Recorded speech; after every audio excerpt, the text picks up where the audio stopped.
Did you have any pressure early on in your career as far as from WWF at the time?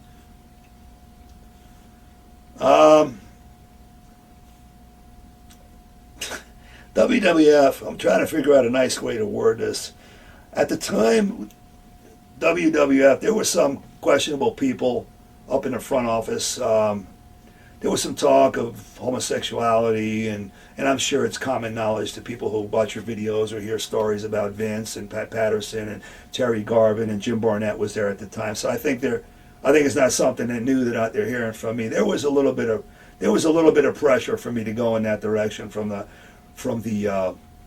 Office guys? from the office personnel. I don't want to get into the graphic details, but I never succumbed to that. Because I told one of the road agents or one of the higher ups up there, and I said, listen, I'd rather pump gas on the Jersey Turnpike because I'm the one that's got to look at myself in the mirror every fucking day. I said, so forget about it. I said, take your offer and shove it up your ass. Wow. So guys, obviously, I guess, presented an offer to you and you just declined it. Well, yeah, I declined it, but what happened was this one particular individual was, he was working me before I knew what working was. Right. Except in the ring. And, he built it up like, hey, listen, Jim, I got to speak to you about something. Hey, listen, Jim, I got to speak to you about something. Listen, Jim, I got something for you. I'm thinking, okay, this is going to be good news, And here we were in Toronto, in Holiday Inn, and all the boys used to go to the bar, and the bar was packed because, all the marks knew that we were there, and it was just fucking... So that was, and the music is blaring, disco music or whatever it was, and that was the particular time that he calls me over and he goes, Jim, I want to discuss this, what I've been trying to talk to you, what I've been telling you about for the last couple of weeks. So he was like building me up. So he told me that he had some work for me where I could make some money. I said, that's great. I'm looking to work. I said, I want to make some money. Well, the work he had in mind for me wasn't nothing to do in the wrestling ring. So that's when I told him, I said, I'd rather pump gas on the Jersey Turnpike. And then I didn't hear from anybody from the office for a while. Maybe a couple months. I got a call from Jim Troy, who used to be Vince's right-hand man at one time. And Jim Troy, it was brought to his attention by Piper. I think it was Piper. No, Piper went to Vince. But Jim Troy calls me because Vince told him to call me. I said, Jim, he says, I understand the fags up here have been trying to work you. I said, work? No. I said, I didn't know what work meant. I was so green, I says, no. I said, I'm actually looking for work. I'd like to work. I said, I haven't heard from anybody, and it's got to be like a month and a half, 2 months now. He says, well, don't worry about it. He says, as of right now, you're going to be booked. You're going to be booked full time. I said, okay, great. Well, unbeknownst to me, I didn't know how this all came about, because usually they'd just be done with me. Right. Wash their hands and done with it. Come to find out that guy I consider a very good friend in the wrestling business, and I know Jim Powers is friends with Roddy Piper. He really is. I got his number on my phone, so that for what that's worth. But anyway, Roddy Piper, if anyone knows about Roddy's history, Roddy was a street kid. Roddy was out on his own from the age of 16, maybe younger. So maybe Roddy, I think I don't want to say anything. And Roddy had to do whatever he had to do to survive on the streets. Roddy was a survivor. I tell people Roddy Piper was rowdy way before he got into wrestling. Well, anyway, I guess when Roddy got heard about this, it kind of rubbed him the wrong way. He was very uncomfortable, didn't like it. So he went to Vince. He says, Vince, and this is a quote from him. He says, Vince, he said, what do we got running over here? Royal Wrestling faggots? So that's when Vince contacted Jim Troy, and Jim Troy contacted me. And I thank Roddy for that on many occasions, for helping me out like that, because that could have been the period at the end of the career called Jim Powers. Wow. I said, fuck this.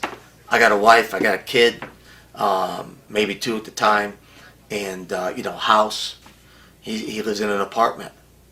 He's got a girlfriend, that's it. So I went to Pat Patterson and told him, I'm done. I can't do this anymore. He asked me, begged me, please, give it more time. I said, no, Pat. I said, I'm not doing it. And I know he dug Jimmy. I mean, Jimmy was his candy ass. And I don't mean nothing against Jimmy. And they knew I don't let guys suck my dick. So that wasn't happening, And I'm not saying they sucked Jimmy's dick, but, they had a better shot at it. And saying that, so they were pissed at me. I mean, really fucking pissed at me, because they put us together. So they broke us up, and some of the guys came over, and he was blaming me, and he was really tight with Legion of Doom, and I don't remember the guys, which one's name, but Joe and Mike? Joe was Animal and Mike was Hawk. No, I'm sorry, not Legion of Doom, Demolition. Okay, Axe and Smash. Yeah. So he came over to him and he came over to me and he said, yeah, you guys broke up, you know, which he's probably happy about. And I said, yeah. He goes, yeah, so something about, you know, Jimmy, you know, me being the bad guy. And I said, you know what? I said, we'll see the cream comes to the top. And then sure enough, they started giving me a push.